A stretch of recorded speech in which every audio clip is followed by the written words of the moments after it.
Hello, everyone.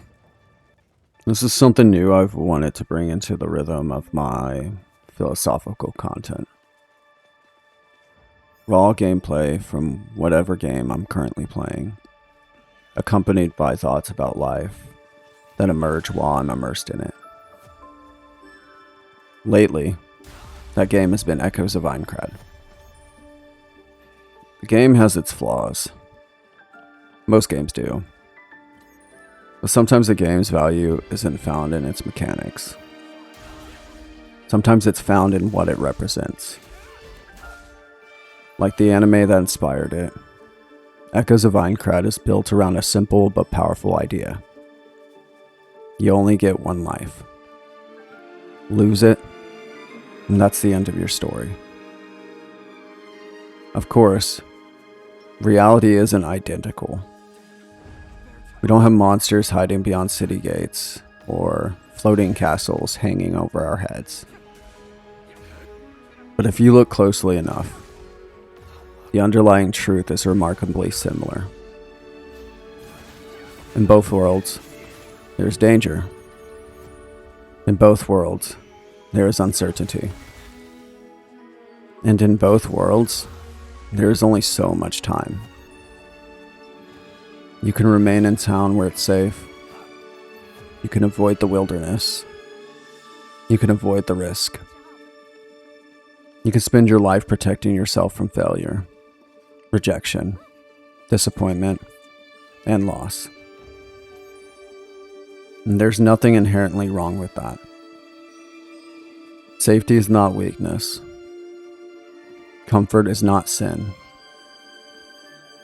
But every choice carries a cost. The cost of adventure may be failure. The cost of comfort may be regret. The question is not whether you'll pay a price. The question is which price you're willing to pay. Because regardless of how carefully we play the game, every one of us eventually reaches the end.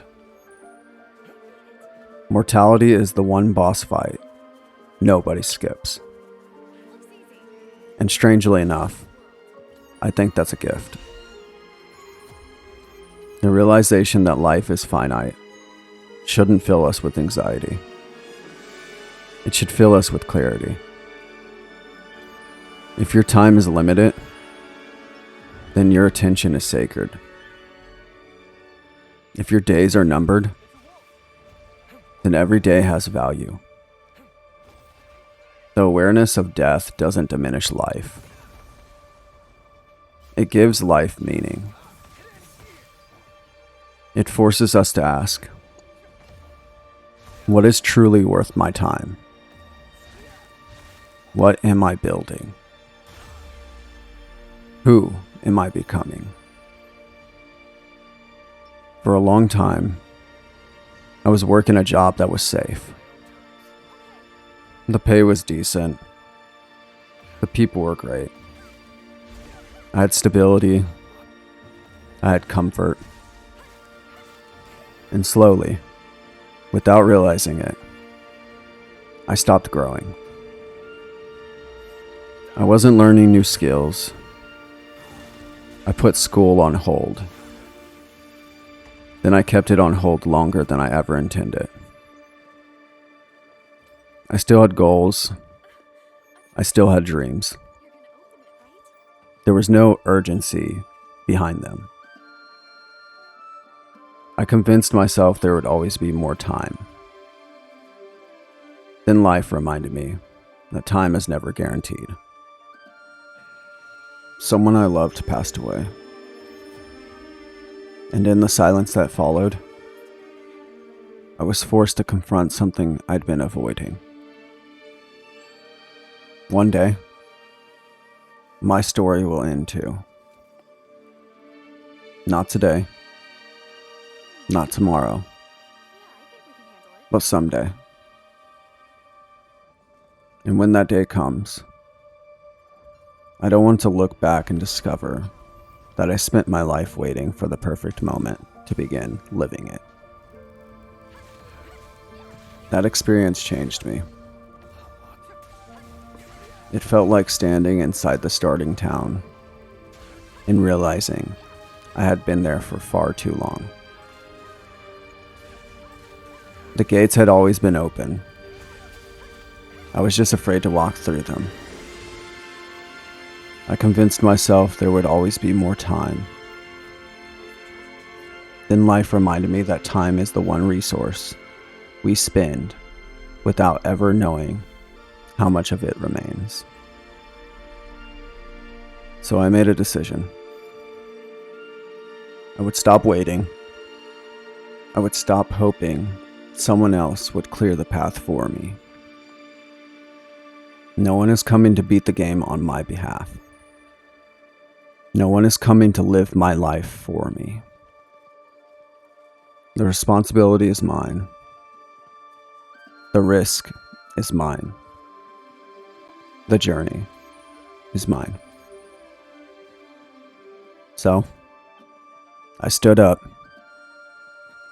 equipped what armor I had,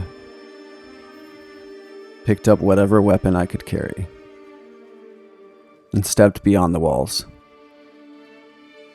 Not because I knew I would succeed, but because a meaningful life is not found in certainty. It's found in the courage to move forward, despite uncertainty. To act, despite fear. To continue, despite hardship. To endure. Because in the end, the goal is not simply to survive. The goal is to become someone worthy of the life you've been given. Thank you for watching, and thank you for listening. Take a moment to ask yourself, if your future self could speak to you today, would they thank you for the choices you're making now?